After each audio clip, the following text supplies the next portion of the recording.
आहे. तर agency detail verify successfully, kindly sign digitally for final approval. ठीक आहे, फायनल अप्रूव्हलसाठी आपल्याला DSC जे आहे ते लावावी लागेल आणि त्या DSCने फायनल अप्रूव्हल करावी लागेल. ठीक आहे, तर आपण आणखी काही आपले वेंडर आहेत ते वेंडर ॲड करून घेऊ. एजन्सी रेसिडेंट जे आहेत ते रेसिडेंटबद्दलची माहिती मी नक्कीच पुढच्या व्हिडिओमध्ये देणार आहे. ठीक आहे, कारण आज आपल्याकडे फक्त एजन्सीज ॲड करण्यासाठी आहेत.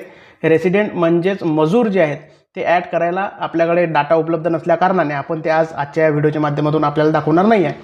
तर अशा प्रकारे आपल्याला आता फायनल DSC लावून घ्यायचे. ठीक आहे, तत्पूर्वी मी बाकीचे माझे जे वेंडर आहेत ते ॲड करून घेतो.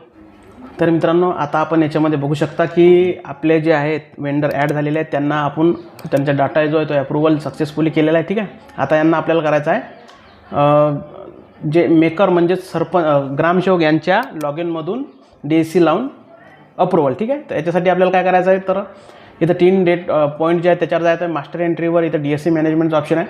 DSC मॅनेजमेंटमध्ये इथं तुम्ही बघू शकता की साइन